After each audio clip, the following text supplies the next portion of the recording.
so much for tuning in to episode 11 of the Farm.One podcast. This is our first episode of 2021, a great fresh start. My name is Aina Tubaleha, and I am the Chief of Staff on the team. And today I am joined by our CEO and founder, Rob Lang. That's me. Hello. Happy New Year. And Michael Chin, our Vice President of Corporate Development. Happy New Year, everyone.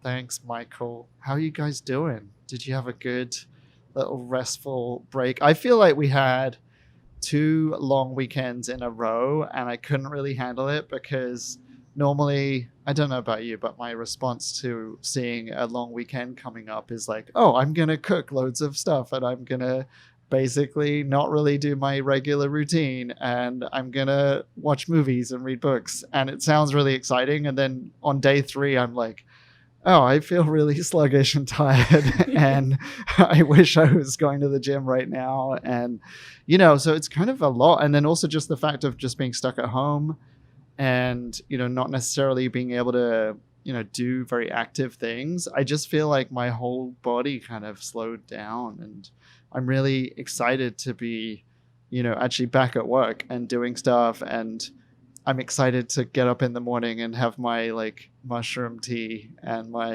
smoothies and just get back to my regular rhythm, really. What do you think? I am a lot like you. I thrive on structure in my day. Yeah. And for me, New Year's is probably one of my most difficult holidays because I'm the type of person that falls asleep by 8, 9 p.m. every night. And so for a holiday to require me to stay up till midnight feels really uncomfortable. Yeah. So Gabby and I were drinking tea in the afternoon, like green tea, so that we would, have the energy. And then we were just joking about it because we had to put so much planning into this ability to stay awake. It just felt like we were going on this Antarctic expedition or something when all it was just trying to stay up to midnight. That's it, Yeah, exactly. I ended up falling asleep at 10:30. That's the most I could give myself. And I'm okay with that. I had a very restful New Year's, listened to lots of jazz music. And, now I feel really energized and refreshed for the new year. I'm really excited, just like you, Rob, to get back into my routine and, use all of this rest and this newfound energy. Yeah. Well, I also have a bit of an announcement to make. And so I think you two know this already, but on New Year's Eve, I proposed to Gabby. So we're engaged. Woo! Yeah. So that was a whole thing. And we had some of her friends on Zoom. We Skyped in my parents afterwards and ended up staying up until 3:30 or something. So way outside the bounds of, normal sleep time.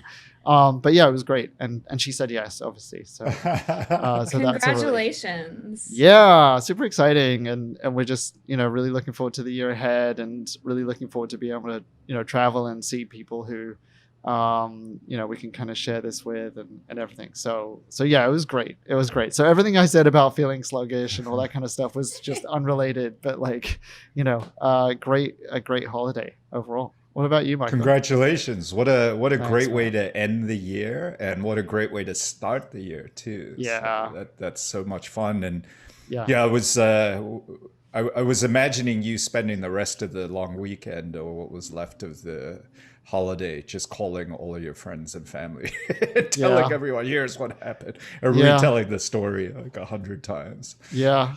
That's literally what happened. So yeah. Oh, that's awesome. Yeah. That's like I said, what a great way to start the year. But what about you, Michael? Did you get back into heavy hardcore training and get on top of yourself health-wise? No. I stood in front of the mirror and frowned and said, what happened? That's literally the opposite of all motivational advice, I would say, But hey. So how did this happen? No, that's maybe been the toughest thing. Well, 2 of the toughest things. Not being able to do any jiu-jitsu and also not being able to travel. That's maybe the 2 toughest things of all of the tough things, which sounds like kind of miserable given the state of the world. So I'm going to shut up with all of that right now. But yeah, no, it was a great end to the year. We had a very chill time. Managed to stay up to midnight, and I think I was asleep by around 12:02, Yeah, that's good. which Perfect. was perfect. It was maybe a little bit of a struggle to stay up, but it was good. It was good. Nice. Well, I was thinking about sort of resolution. I don't know about in your family, but my family historically has been a big like, oh, you got to have resolutions. You got to have New Year's resolutions, you know. And so I sort of have always sort of done that, but I think everyone has these like mixed success with resolutions, right? Like I think there's some statistic like I'm going to make this up at like 60% of resolutions are forgotten by February or something like that. There's a lot of gym memberships that historically start now and end about 10 weeks from now because people don't go. And personally, I guess, I've sort of had similar experiences. But one of the things that caught my eye last week was a piece in the New York Times, which was about thinking about it a different way and looking at the things that you have achieved or become things that have become a habit in 2020 that you want to continue and kind of build on in 2021. And I thought that was actually really nice because it made you like look back. And I did this, like I sort of actually started with a Google Doc and it turned into like a 3-page, 100 bullet point kind of thing. Like one of Ina's planning documents, but so but I was like looking back and like for instance, one of the good things that happened in the past year was actually I reconnected with some friends who I hadn't really spoken to that much previously, and because we kind of reconnected over Zoom and we ended up doing like regular Zoom drinks and stuff like that, and now we're talking about planning trips together. And these are folks who I knew from high school but hadn't really just stayed in like really active contact. And so like that was something. And then, actually not being able to go to the gym meant that we, Gabby and I bought a few more bits of home fitness equipment. She got some of these like yoga blocks and like the special yoga mat. And then I got some of these like weight activity things and stuff. And so that's been like really good, I think, and definitely something that we want to build on as well. I know Ina had a bit of an accident earlier this year with some gym equipment. I don't know if you want to share that, but I thought that was quite a nice way of thinking about it. It was like, what are some things that you like managed to build into your habits and daily life last year, and what is some ways that you can kind of keep building on that rather than giving yourself like this super aggressive goal that maybe you're going to forget about in a few months' time. I don't know if you both have examples of that, but that was how I sort of started to think about it. Yeah, I mean, for me, 2020 was a big year professionally because that was the year that I jumped into the food and agriculture space. Before that, in 2019, I was working in healthcare. And for me, it was a really big shift. And that's something that I really want to continue down and build momentum and build energy on. So I definitely agree with that sentiment and of how to look at New Year's resolutions. So I definitely see myself growing my career in the food and agriculture space this year. I also, yes, I did in 2020 was the year that I broke my nose working out with resistance bands. Um, yes, it was a pretty bad accident. And I don't know if I ever wanted to tell this story publicly, but I guess here we go.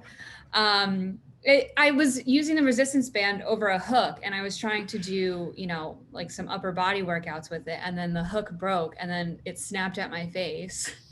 And then here we are. But I think that being able to say that I did do a lot of workouts, even with an injury, I definitely feel a lot stronger at the end of the year than I did at the start of the year. So that's something I also want to continue as well. Yeah. One thing that I am really thinking about a lot, I know that a lot of other people in my network and a lot of my friends have similar goals, is I just really want to focus on my plastic usage. I think that what COVID had done for me is and like, just being quarantining, it just shed a light to how much I was consuming. And I could really sit down and reflect on how much of that I didn't need and changing how much plastic I'm using and then also changing where I'm purchasing things. So one thing that I did in 2019 was I only purchased clothes from like thrift stores and secondhand shops online. So that's something that I want to continue with in other things. So in 2021, I'm going to be moving to a new place, and I want to consider how I can purchase furniture from secondhand places as well. Wow, Michael, that's what great. about you? Yeah. Yeah, I'm with you, Rob. I don't really. I guess for me, the resolutions turned into more kind of thematic goals of focus, I suppose. What I found starting about probably 5 or 6 years ago was just listing out the a specific resolution. I don't know. It just didn't quite work for me. What I started to do was just think thematically what I wanted to do in my life or with my life. And this idea of living, I suppose, with more intention. And, just using them as guide rails for things that I wanted to do, things that I wanted to achieve, and really just where I wanted to focus my energy. That said, I'll admit that I'm behind this year. So over the next couple of weeks, I think I'm going to do some of that thinking and kind of writing. But the one thing that last year really made me think about, well, there were a few things. One, really just where I'm spending my energy, where I'm putting my energy on the things that mattered the most. And a big part of that I realized was just the people that mattered the most to me. So like you, it's been really fun to reconnect with people that I've lost touch with on a day-to-day basis. So I have a couple of friends that I grew up with that are probably the people that are closest to me. One of them's in Singapore. He listens to this, so hi, Mike. And our other friend, Dr. Andy, who's over in Edinburgh. So he's pretty much my oldest friend. We met, I think, when we were like 4 years old or something like that.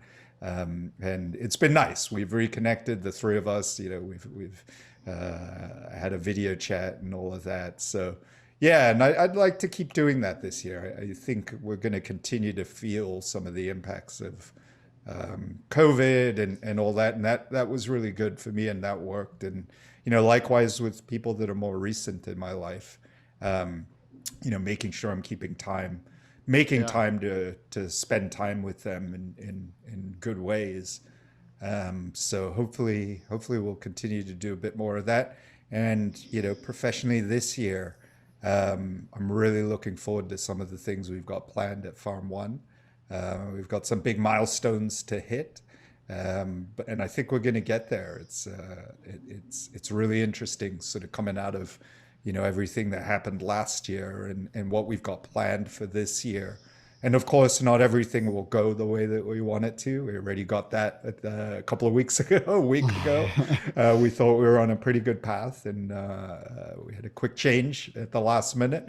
But I think we're going to end up in a better place either way. So yeah.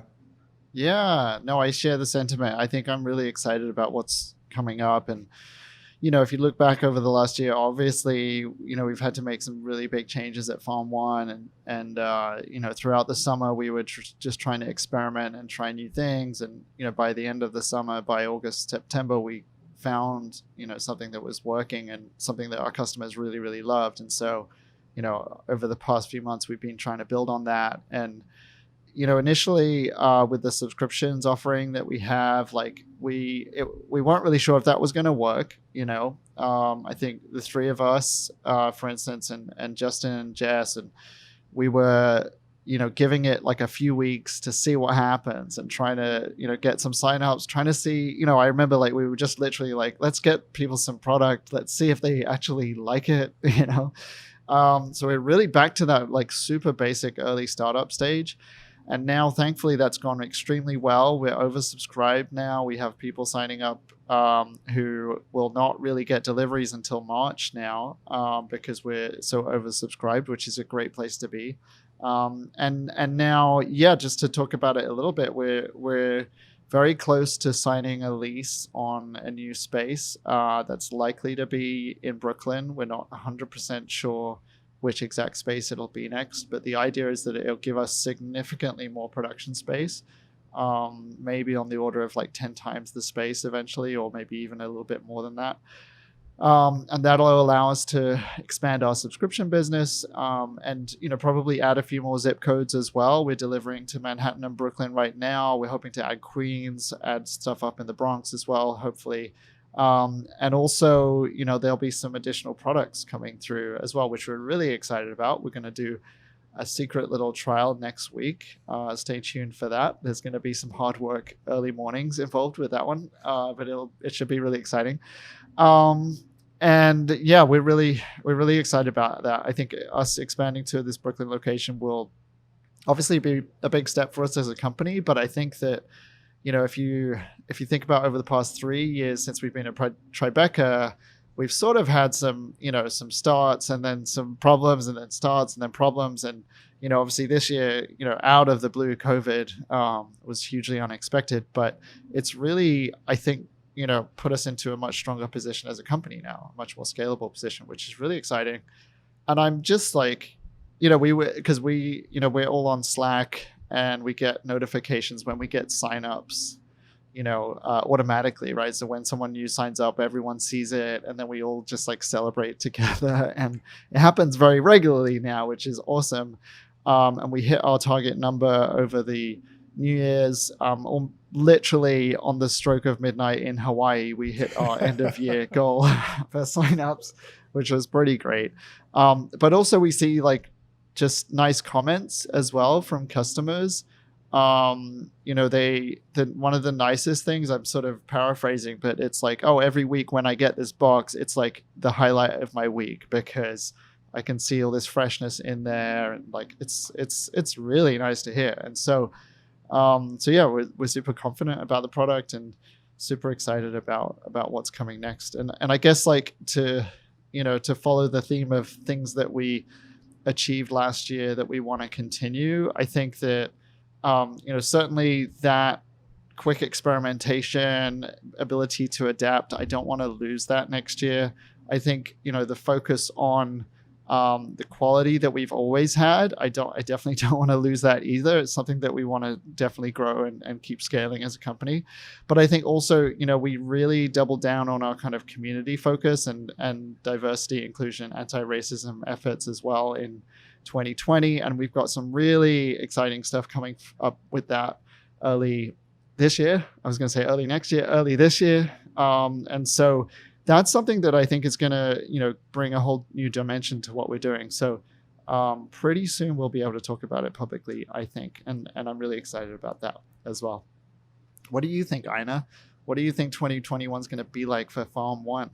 I think I'm looking forward to growing the team also. I think that we went through that really hard moment last year in 2020 where we had to let go a lot of really valuable team members because we were just in a really big constraint of losing all of our customers and all of our revenue. We didn't have any restaurant sales. We couldn't have any tours anymore on the farm. So I'm looking forward to a Farm.One again, where we can grow the team and have that, it was just a lot of great energy among our team, when we were all together. So I'm hoping that we can get to that space again.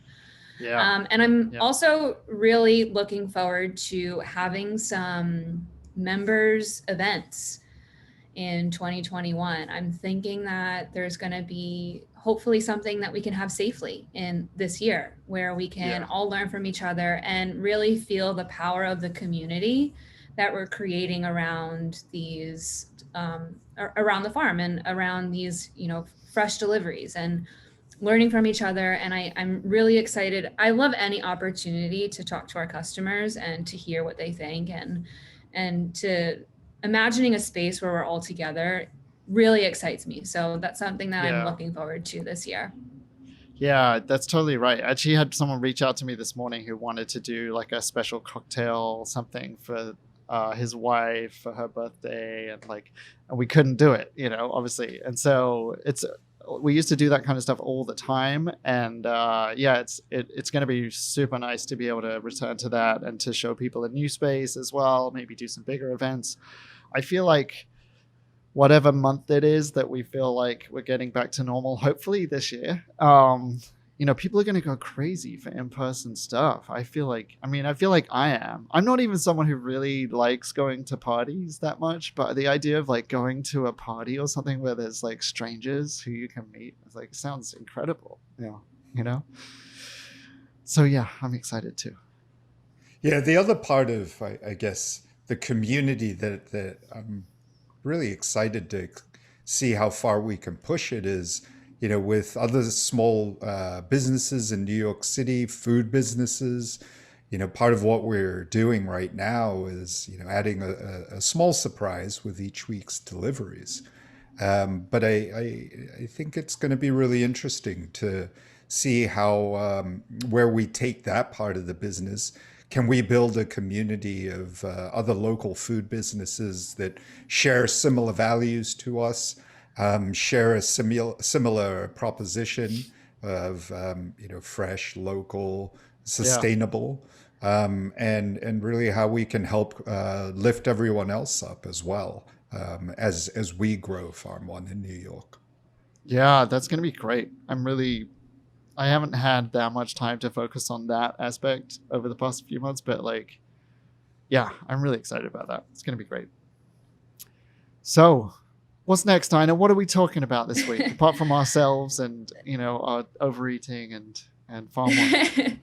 Well, thank you so much for sharing what you're excited for in 2021.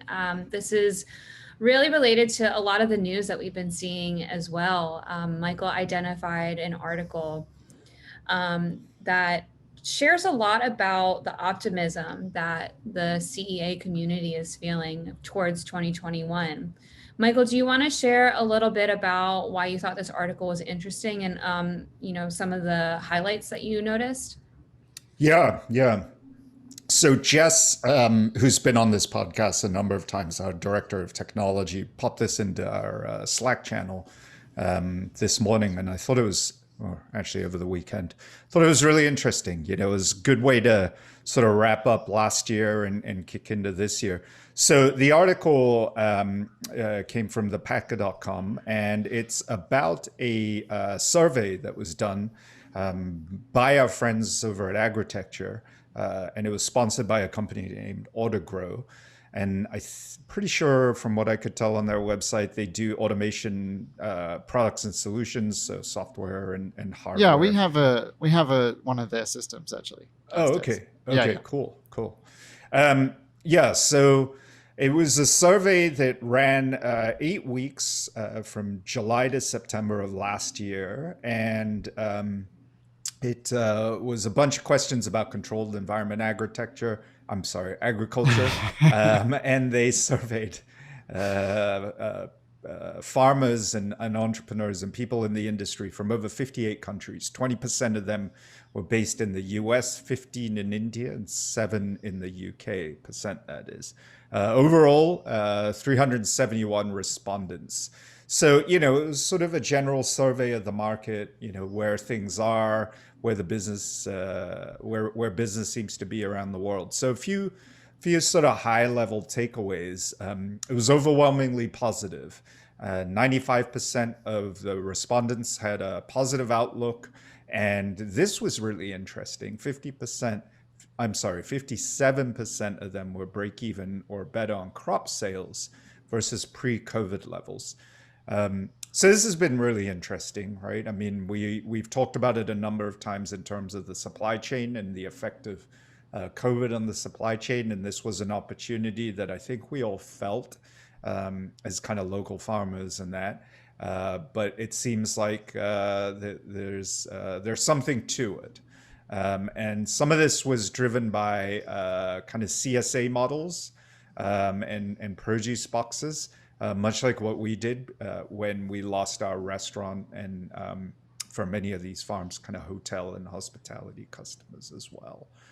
And the other thing that was really interesting at a high level was that 88% of new farmers or farmers in CEA were below the age of 50.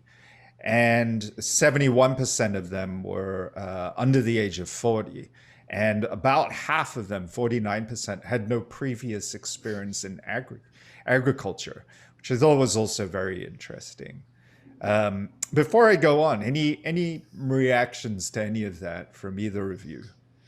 Yeah, I mean, I think the age numbers are pretty promising. It's a small cohort, obviously, and I think like tendency to respond to these kinds of surveys is high compared to maybe traditional farmers. If they receive this survey, they might not bother responding. So I think there may be some skewing going on, but like I think that overall, this is exactly the kind of thing that like the USDA should be excited about, because the numbers around age groups and demographics with traditional farmers are really depressing. Like average age of a farmer in the US, I can't remember exactly, but it's over 55. And like people are just aging out of the profession, and young people are not coming into it. And I think that controlled environment agriculture, particularly like tech driven, vertical farming, high tech greenhouses, this kind of thing, it's like the kind of thing that younger people get excited about. It's the kind of thing that younger people maybe think they can actually make some money from, as opposed to grinding away on a monoculture farm in the Midwest somewhere that's losing money. Like it's something that people can have hope in, and that's kind of the theme of the whole thing, is there's hope there. So it's attracting people to the industry. So yeah, on the face of it, those numbers are pretty positive. I also think it's great that they got that many respondents as well, and it's nice to see that. Personally, I got to say, as like an operator of a farm, sometimes we fill in those surveys, sometimes we can't be bothered, because they tend to be about 300 questions long, and they want to get really detailed information about your revenue, and and so it takes like 30 minutes to fill out the survey. So we don't always even respond to that. So I think it's great that they've got that going on, and I think there's also, of course, as you were saying, good news in that people are being able to make money even this year by switching to things like CSAs, like selling directly to their consumers, all that kind of stuff. Of course, we're going to see some consolidation in the future, because it's just not possible to have thousands and thousands of small farms trying to sell to consumers, trying to get brand awareness, all that kind of stuff. But yeah, I think it captures the mood, and I think that lastly, if you want to sort of equate that mood with investment, as we've discussed previously, investment in indoor farming in ag tech this year has been sort of off the charts again. So yeah, it just fits into that same sort of narrative, I think. I agree with a lot of what Rob said. I think that in addition to seeing young farmers, it's really exciting to see that a lot of people are joining this industry without experience. And I think that shows that the industry itself is really open-minded and willing to see, you can be successful without having a lot of experience. And it shows that, you can have a passion for it and still be successful. And I'm really excited to see the industry keep growing, and to inspire other people to be a part of this CEA community. Yeah. Not CSA, CEA. A lot of acronyms. Yeah. Yeah, the other interesting data point that came out was 28% of the founders last year were women. And that compares to 13% back in 2019. So, having that diversity in there, I think is really impressive too. And ideally, those barriers to entry just keep coming down over time, because the knowledge that we've gained and that we share with many others, and there are many others out there that are also sharing what they've learned with new entrepreneurs and new farmers in the space, I think is great. The cost of some of the equipment that we use is coming down pretty dramatically. I mean, year over year. The cost of lighting, for example, in indoor farming and in vertical farming has also come down quite a bit. So those barriers to entry are coming down. And one of the other data points that they talk about was the diversity of funding sources that new farmers are coming at. So of the people that were surveyed, 36% funding comes from friends and family, 35% from angel investors, 26% from government, local and national governments, and then 20% from venture capitalists. So I think I know who raised all of that money. And then you've got 11% that were unsuccessful in funding, which is a very, very low percentage there. So I think that's interesting in terms of, the diversity of sources. I mean, that's not, friends and family and angels and government, not that rare to see those in especially early stage companies. But roughly 10% unable to raise the funding that they need, I think is a good sign. Yeah, I mean that's super low.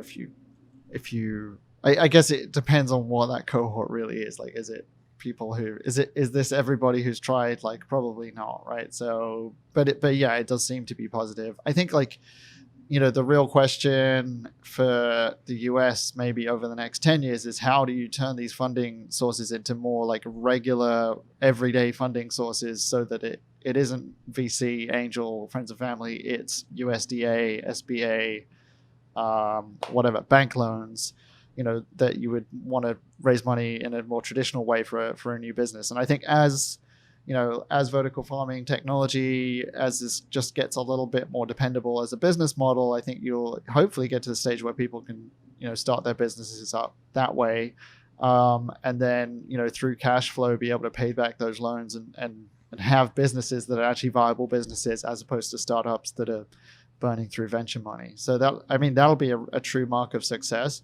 But yeah, I mean, it's obviously a hugely attractive area for people to go into. And I would be, curious to see also geographically. I think, if you look back 2016, 2015, when Farm.One was starting, New York had a couple of folks doing stuff.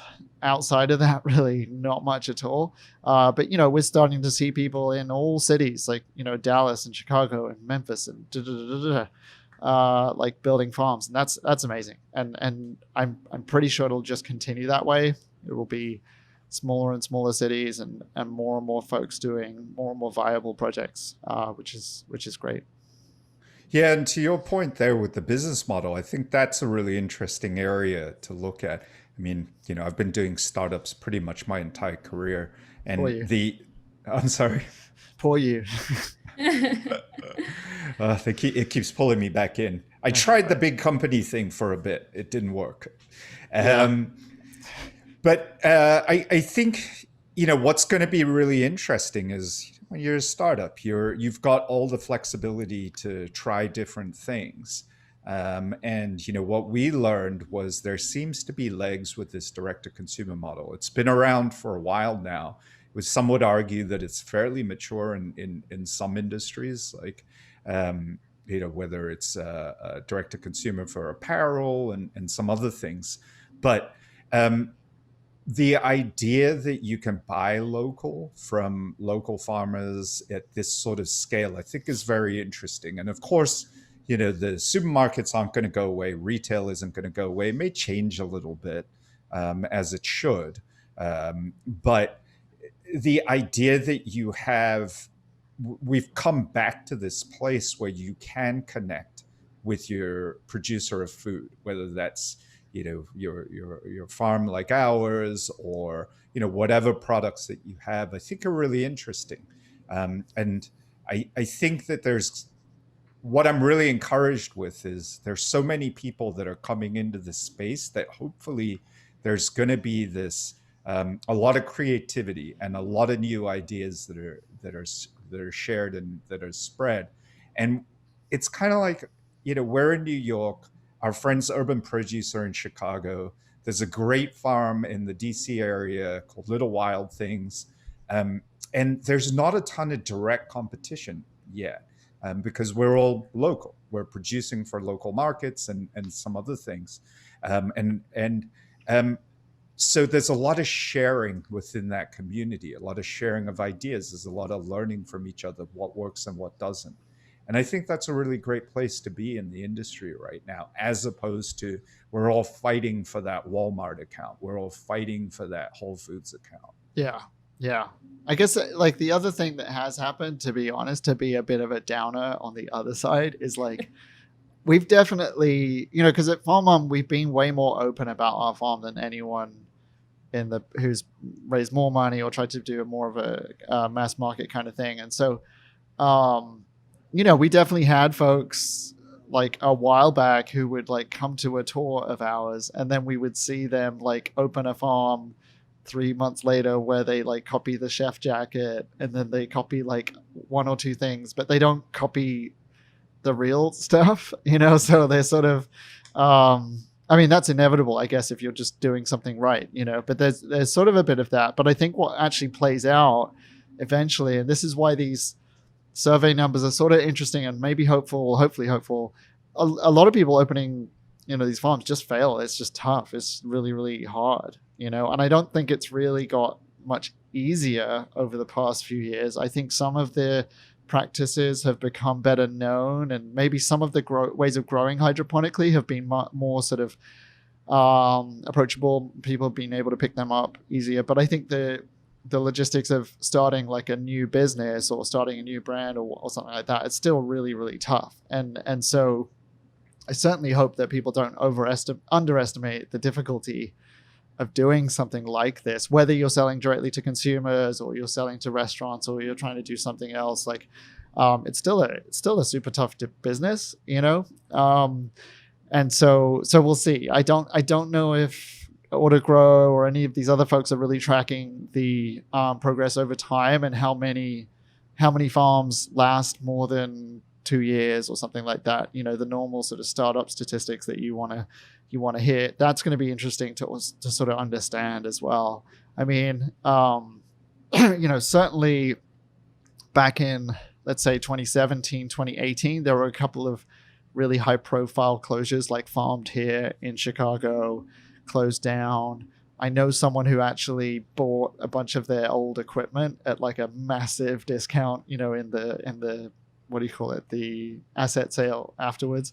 So that was sort of like became synonymous with vertical farming, right? Was this like failure, I definitely hope that switches around, but I just think at the same time, everyone has to be cautious, right? Like opening these farms is still a little bit risky. And, certainly if people are raising money from friends and family or angels or VCs, I would definitely recommend they raise twice as much as they think they need, because it's tough. It's still tough. But yeah, like just a note of caution there, just to, take it to a balanced place, Business is still business. You still have to do the work, Yeah, 100%. Viewers, and this was just moving on the survey there. What type of CEA facility do you use for cultivation? So this was interesting. 60%. So this was number one, indoor vertical farming. The second was greenhouse on ground.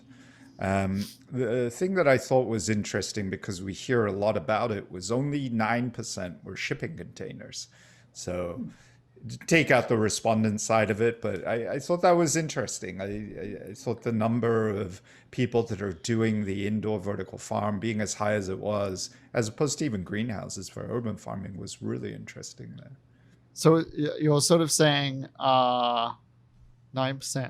So you're saying like 1/6 of the vertical farms are shipping containers in a way, or slightly less than 1/6. Yeah. Right. Yeah. I mean, in a way, you could say that's a lot, right? I mean, I don't know. It's, certainly whenever we've looked at shipping containers, shipping containers are super interesting things, because on the one hand, they've obviously revolutionized the way logistics are handled around the world, like a complete, huge thing. I can't remember I think his name is Vaclav Simil. He's like a favorite author of Bill Gates. He writes a lot of books on these like very specific topics. There's a book on shipping containers, I think, that he wrote, that, talks about how that completely changed how we ship things. I think personally, people tend to look at shipping containers in architecture and other parts of design and get overexcited about them because they underestimate the other things to do with buildings and etc. that are actually good innovations that we shouldn't lose. So, people assume, oh, I could make a house out of shipping containers, and that is going to be a really effective thing to do that's better than using traditional building materials.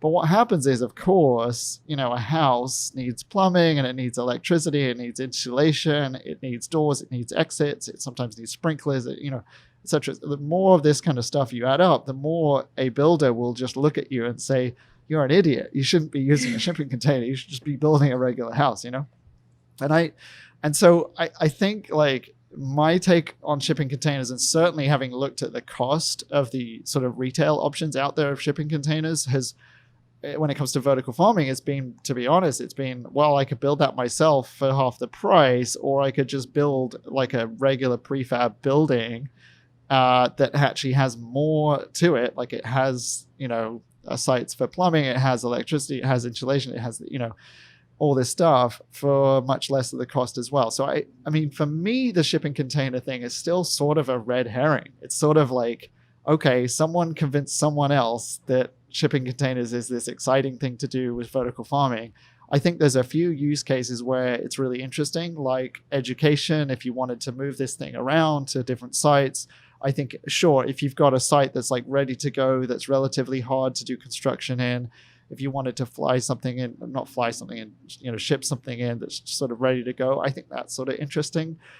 But yeah, I'm a little bit surprised that actually like 1/6 of the respondents are using shipping containers. And I sort of think it's a consequence of marketing rather than sort of necessity or suitability. But I might be a little bit outspoken on this. I'm just, that's my sort of opinion. I don't know what you think, Michael, because you've looked at this problem as well, and I don't know if you've got a different take, but that's my opinion.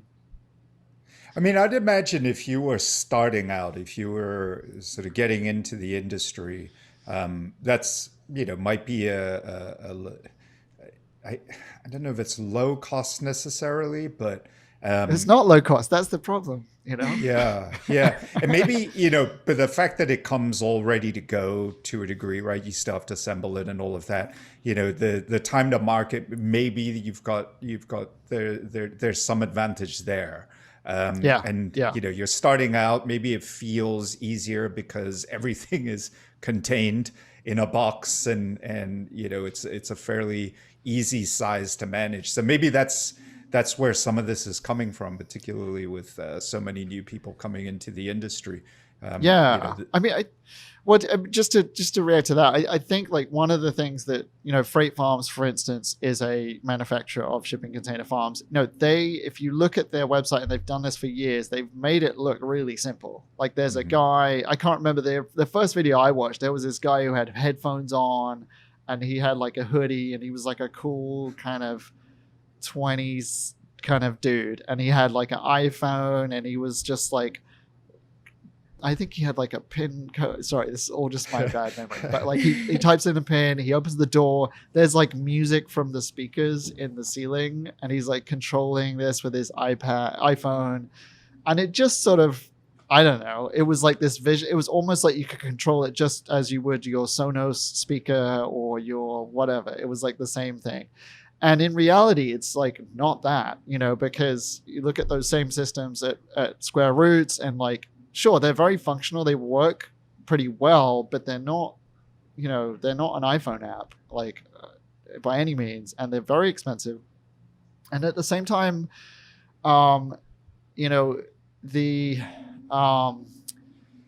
this idea of, I think they sort of portray the idea that you're getting everything in one, and it's kind of ready to go. When it's like, no, the business model still needs to be established. Actually learning how to grow is like a whole other practice that is not solved by the equipment. And so I think it sort of made people just underestimate the difficulty of the business, frankly. And I certainly have like read a few stories of people buying the shipping container, thinking they have a business model set up because they've looked at the spreadsheets and it kind of looks all right. And then I think, 3 or 4 months in, they're like, oh, okay, this is what it is. But I think there's something about the shipping container that is it's always attractive to people. They like it because they can sort of fully understand the size of this thing, the shape of it, like how it looks. Everyone's seen a shipping container before, and then they go like, oh, okay, like everything's sort of in this box. And in the same way that, to be nice about it, like, that's what the original Macintosh computer sort of did. Or was it Apple at that stage? I can't remember. The original Apple, like the Apple II or whatever, that's what it kind of did. It took this complicated, funky tinkerer's thing and turned it into like a box. And that was hugely attractive. But it was attractive more as like a hobbyist kind of, or a personal device rather than like a business tool, That's my opinion. You can disagree with me, but But I think that what you're saying is that that's why it makes a great use case for education, because I don't think in those kinds of scenarios you're really thinking about making it a profitable business. Right. The way that you're using the farm is completely different. And so that standardization and that simplification of the equipment and the concept of it is a lot easier for people to understand in education environments where that's what you want to communicate rather than trying to sell product and seeing how much money you can make out of a shipping container. Yeah, 100% agree. And I think that like there's also anecdotally what I've heard from people, some folks at a very large tech company who bought one of these, who actually have just been overwhelmed by the maintenance requirements of this thing, because they it's very easy to buy a shipping container farm. You almost need like 2 clicks and then you got it.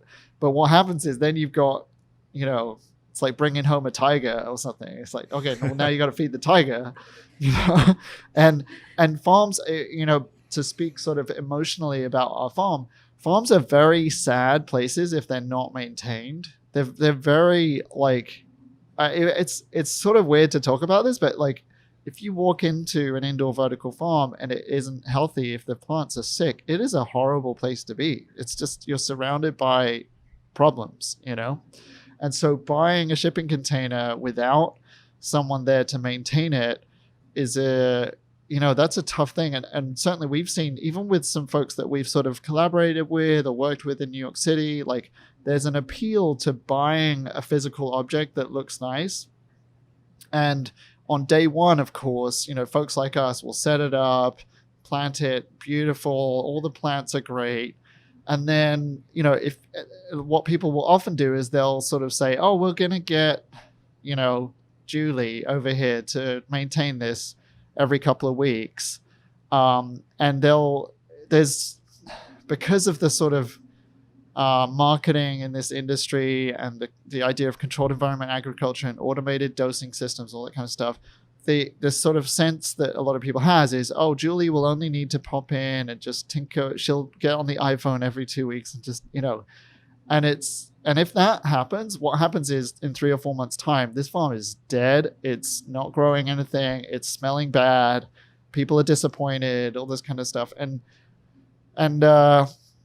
Anyway, so the rant that I'm going on is that people sort of underestimate that amount of work, and they underestimate how bad it can be if a farm is not fully functional. Like the farm that's behind Ina there, which is our Whole Foods unit. We maintain that. Is it twice a week or is it 3 times a week? 3 times a week, right? 3 times a week. 3 times a week. We literally, and it's not like we're ripping plants out 3 times a week. We're doing little things and we're like adjusting, but that's a serious amount of maintenance for a system that is, like roughly 100 square feet in grow area or something like that. And so, I think it's just, again, it comes back to one of the complaints I have about this industry in general is that people overplay the benefits or the ease. And then it causes consequences down the line because people then get themselves into situations where they've got farms that are like producing and they're not selling it, or they get farms where the plants are not healthy and they don't know how to maintain them. And yeah, like we hope, I guess the positive message would be, let's make sure that 2021 has less of that and more of the like real hopeful growing. What do you think, Michael? Am I being too down? Am I being too like negative about this?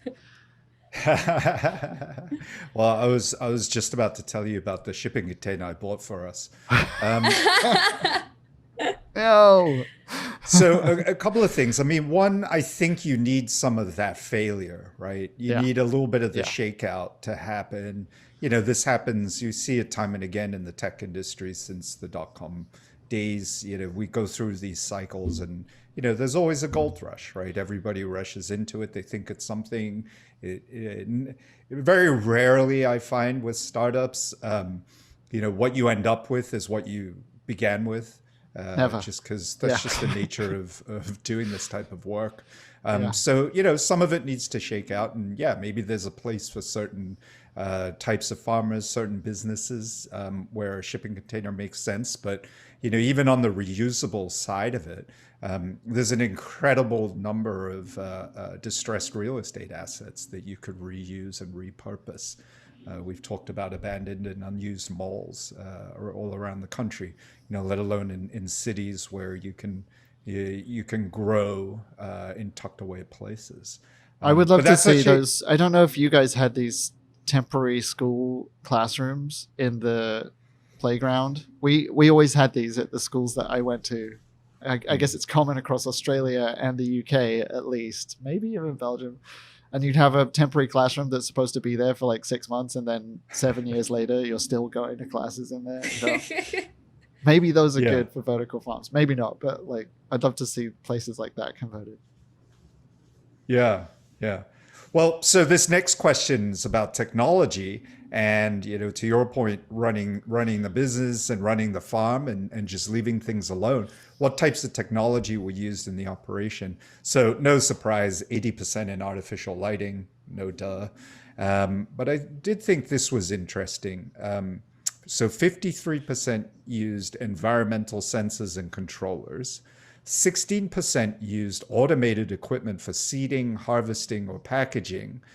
So we've talked a lot about that in the last couple of months with Justin and Jess, and what solutions are out there and what we would need as we scale the business. But this last one was really interesting too. Only 5% use robots. So, is it a question of we're not there with the robots and the AIs, or is it just not, something that's going to be a big part of what vertical farming or what CEA is about? How was that question phrased? Did they say just, do you use robots, or? Well, the question was what type of technology is used in your operation. I don't know if that was the question, but I'm guessing that they gave a few options, and maybe it was a rank or a selection there. Personally, I have a real issue with the word robot, by the way, because like I think the moment something has an articulating arm, people call it a robot arm, right? But if that arm was moving in a single axis, then it wouldn't be a robot anymore. It would just be a piece of automation, right? And then, do you know what I mean? Like, or a harvester that is just continuously flowing. People wouldn't call that a robot, but then the moment that something is like picking or grabbing, or if it was doing something that had a human-like motion to it, it would then become a robot, right? And then related to that, people tend to, of course, anthropomorphize. So they say something that has an articulating limb to it, they attribute more intelligence to that device than like a supercomputer that has just an LED light that goes on and off, right?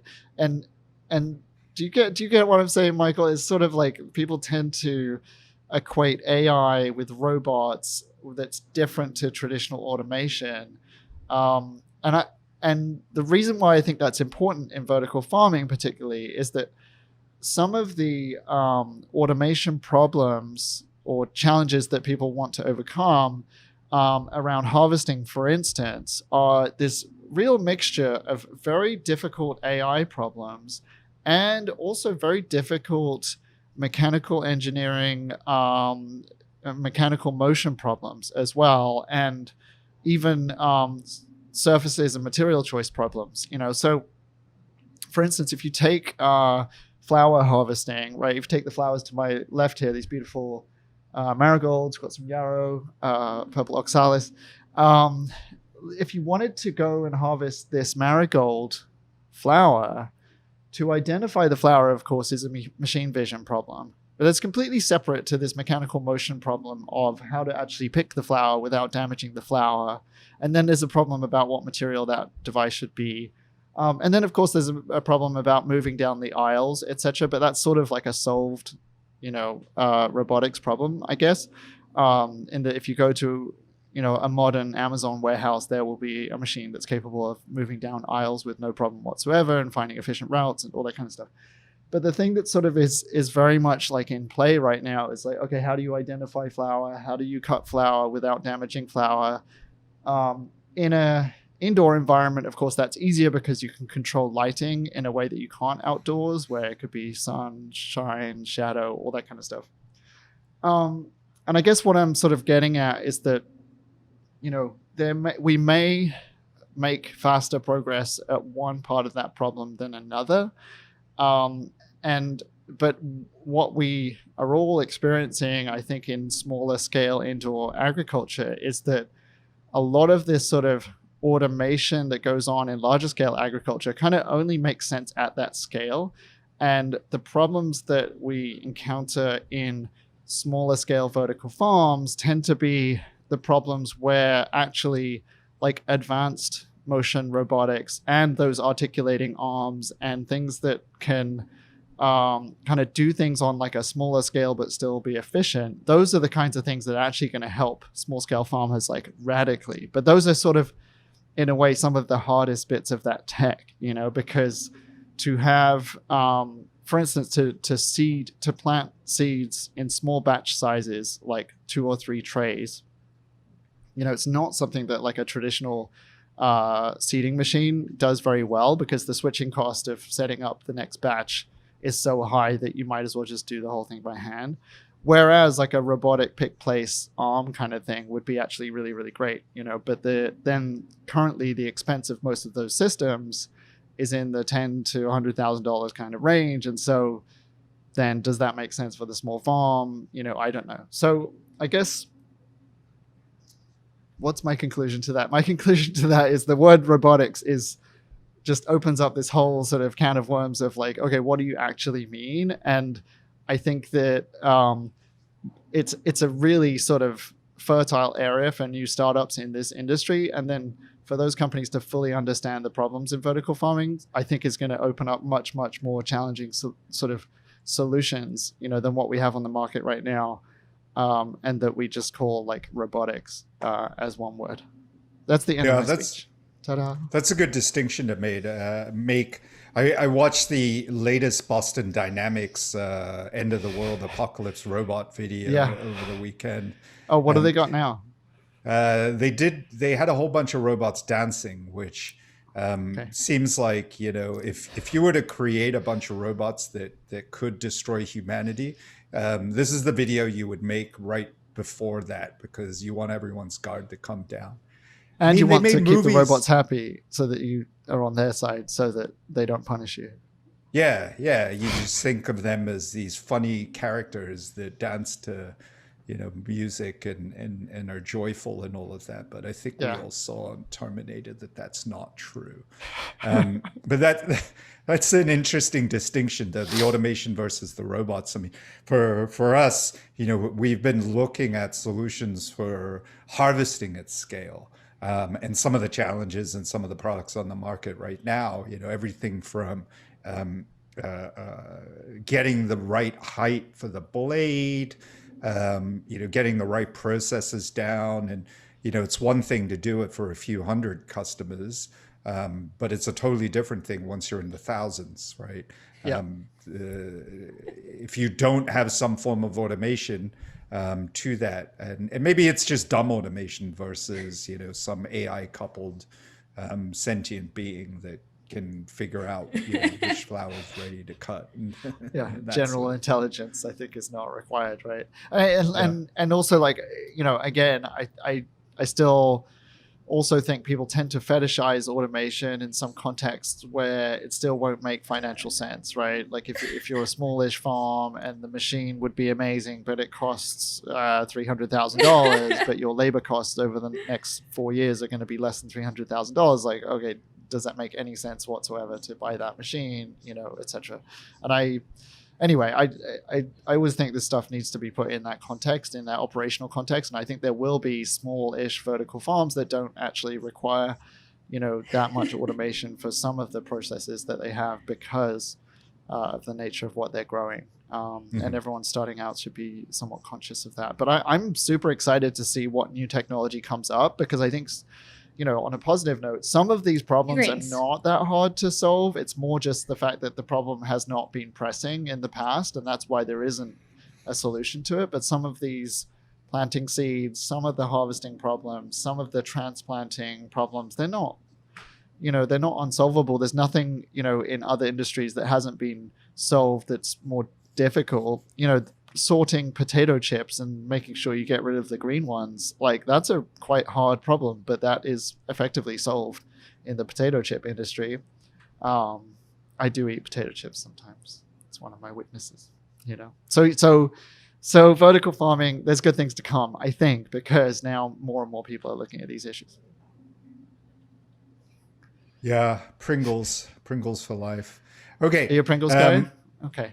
Is that because of gaming and not getting too dirty on your? A lot of gamers like Pringles because they don't produce a lot of crumbs and stuff. Did you know about that? Is that it? Well, I just think Pringles are delicious, and it's the only thing to eat when you're on the plane because the high salt content, and it's fantastic. Very convenient. Great nutritional advice there, Michael. Thank you so much. You're welcome. You're welcome. Yeah. Well, on to the next point on the survey. Only 4% of farms grew root starch vegetables, potatoes, yams, sweet potatoes, and the like. I'll give you a guess. Who's growing potatoes in an indoor farm? Somebody who bought a shipping container and realized they made a mistake. No, sorry. Wait, what were you going to say? You were going to make us guess who's growing that, or? No, it's going to make you guess what the highest percentage of, or what type of produce was represented the highest percentage in CEA. What's leafy greens? Do we have to go tighter than salad greens? 68% did salad greens, and 53% did herbs. That was so between 50 and 68% were the highest. Below that, the next highest was 25% with vine vegetables, with tomatoes, cucumbers, and peppers. Which I'd imagine we'll see that increase too, right? I mean, that's seems to be a fairly commonly cultivated crop in CEA. Yeah, I mean, obviously in greenhouses, growing cucumbers and peppers and tomatoes is nothing new, but I feel like there's some graph somewhere where like chili peppers or gourmet chili peppers are going to make sense in a vertical farm, and I'm not sure the lines are aligned as they need to be right now. But if you go to like sort of, these people doing experimental varieties of chili peppers, the Carolina Reaper type folks, I would have thought that you're going to get a similar effect as you would with cannabis, where you can get a better consistent output with high intensity lighting. Oh my God. And as long as you can God, that was like very beginning of For quarantine. that I remember product, that. It's going to be worth it. But I'm not familiar enough with the economics to know for sure, but I think there's something coming. Tragic. Yeah. The other interesting one is 7% with melons. And I'm guessing that's all greenhouse and outdoor. And then 14% with berries too, raspberries, blueberries, and strawberries. Yeah, I would have thought that's greenhouse. I mean, obviously a few folks like Plenty, apparently, and Ushberry are doing strawberries, but I don't think there's a lot of folks with lower amounts of funding who are attacking those yet, in vertical farms. Yeah. Substrates, growing media. This was also kind of interesting. So another topic for the farmers out there that are listening to this that we talk about a lot, and both in terms of performance, but also cost. So coming in, which is the highest used or the most used at 28% cocoa coir, and then 18% rock wool. So it seems like this is one of those topics that a lot of farmers have a lot of opinions about. Rob, what's been Farm.One's experience with this? Okay, Michael, sorry, just do that last bit again where you just asked me a question about the cocoa coir, I think. What was it? Yeah. So what's been our No, experience? do a space. You got to do a space before you talk. Do the what, sir? No, you A got to leave space? a space in the Oh, audio okay. before you. Yeah. Okay, so the next question is one that's probably pretty hotly debated amongst farmers. Choice of commonly used substrate. So coming in first place, cocoa coir at 28%. And then in second place, the love it or hate it rock wool at 18%. What's been the experience at Farm.One, Rob? Oh boy. Well, where to start? I think, you start out, I guess, wanting to, well, it depends who you are. Like, we certainly started out with a sustainability goal in mind, but also we were trying to make sure we could grow different things and make sure they grow effectively. We wanted something that was relatively easy, inexpensive, right? And then, there's things about how well does it perform in the system? Like, does it break down? Does it cause a bunch of, problems in your hydroponic system?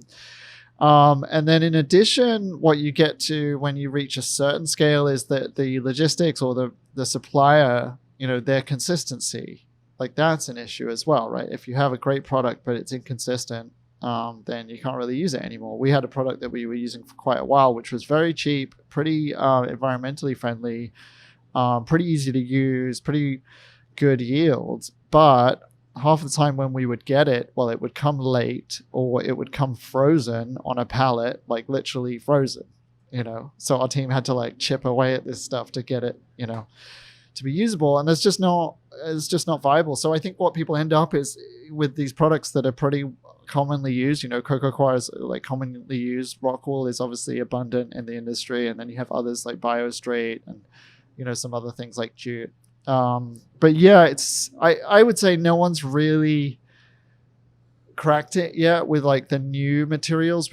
There's some nice stuff, for instance, called veg bed, which we use sometimes. We don't use it for everything. I think there's still a place in the market for people to develop a few new materials, especially materials that are biodegradable, compostable, light, relatively cheap.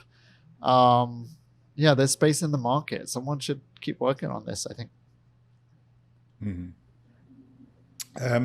Okay, so this last section's about revenue and profitability. So back to the point earlier about the business and all that. The percent of farms reporting profitability versus years in business. So 0 to 1, 43% reporting profitability. 2 to 4, 51%, and then 5 to 9, 63%. So, hold on to 5 to 9 years, and your odds of becoming profitable are do increase. But that's an interesting timeline. In 43%, 0 to 1. Of course, they don't really talk about scale here of the farm, but that's promising. I mean, the fact that you've got almost half that are reporting that they're profitable within the first year. Yeah, I mean that's great if it's true. I think people are probably underreporting founder salaries there and or farmer salaries. I think they're probably underreporting. So I don't know. I think it's good. I don't necessarily believe it. Like I think there's some folks working overtime and not counting their own hours as paid labor for that. Just in terms of people starting a farm year one to be profitable. I don't know. It's tough. I hope people are doing it. That's amazing. Well done. Good job. Yeah, maybe this next point sort of an indicator that average farm revenue of greenhouses 133,000 and vertical farms 131,000, almost 132,000. So yeah, we're talking about very small scale farms here, I think. Yeah. Like, how can you pay yourself a salary if you make 130,000 and then you're paying yourself a salary and then you're paying for your consumables and your lights? I don't know. It doesn't add up to me, really. I mean, I don't know. Yeah, like, not to say that everyone in farming should be making like a six-figure salary or something, but you know,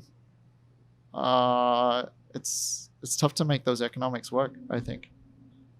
Yeah, and I would have a suspicion that people aren't starting a career in this industry to make a six-figure salary. I think they would assume that. I would assume that they would know going in that they would probably not be making a big chunk of change. Yeah, no, but I absolutely, and that's why. I think people, when they come across a survey like this, I think this is my opinion. I don't know, but I do know. I certainly know people personally who've sort of, fallen into this trap. My cousin back in the 90s was like a hairdresser, and she thought she was making all this money, but then she realized she just wasn't paying herself, and I think this is like a classic small business thing to do. Not to say that just because I've had this one anecdote about my cousin that I apply it to all small businesses, but I've sort of even been in this situation myself where it's like, okay, the company is sort of making money, we're sort of profitable, but like maybe I haven't taken a salary at that time or something like that. So I think I think it's probably indicative of, again, one of the problems of marketing in this industry of like, okay, this is easy. You grow a lettuce for $2, you sell it for $5. Oh, you're profitable. It's like, okay, maybe you're not. So we'll see. I want to dig into the numbers. They should have to share their tax returns, just like Trump. But that's probably a different survey, I think. Yeah. The other point that was interesting too is average farm size and revenue per square meter. So this revenue per square meter was interesting. So for greenhouses, it was $18 a square meter. Per month or year? It doesn't say. It's probably per year then, I guess. Maybe it's per year. Yeah. Well, that's absurdly low if it's per year. Jeez. And with vertical farms, that's $116 per meter. That should still be per month, though, shouldn't it? I mean, in the write-up, it doesn't say. Yeah. I just, from whenever we do our math, like we got to be in, double digits per month per square foot. Otherwise, like, we're not interested, I would say. I wonder what the numbers really are there. That'd be curious. I'm always, and I think this data exists somewhere, but, if you compare cannabis farms to vertical farms to greenhouse to outdoor, like what is the, target revenue per square foot or something per month? And obviously with cannabis, you're getting up in the hundreds of dollars per square foot per month kind of thing. But yeah, in vertical farming, you still want to be up there. So yeah, really curious about that number. I wonder how that played out. I think it's per year. So all of the revenue numbers in this report are per year. So it's $120. I don't know. It doesn't add up to me. So it's $130K a year. You're profitable, but you're only doing $118 per square foot per year. Yeah. Maybe. Well, maybe. So I think the takeaway here that's interesting is the very large difference between vertical farming and greenhouse farming. So is that the nature of the crops that you're growing in greenhouse versus vertical farm typically? Yeah, I would have thought so. I mean, it's like apples and oranges and how long is a piece of string kind of thing. But definitely in a vertical farm, you're just forced to be growing higher value crops. Like you just have to. And otherwise the whole thing just doesn't work. So I think it's a consequence of that. I guess. Yeah, food for thought. Don't know what else to say. It's all speculation now, So. You throw in a reishi berry and it completely throws off that equation. Yeah, but it also suggests that there's a bunch of folks in vertical farms who are selling for much less than $118 per square foot per year, which is a troublesome situation. Like it's, I mean, maybe, yeah, if your salary is $2 an hour or something, then sure, then you can be profitable. Well, you but, just bought a hey. shipping container you can live in. So Yeah, there we go. That's what you do with the shipping container. We figured it out. So Amazing. that wraps up that article. So we'll have the link to the story in the usual places. It's really interesting. Either way, it's really interesting. To Ina's point, when we kick this off, it seems like we're a really optimistic place in the industry.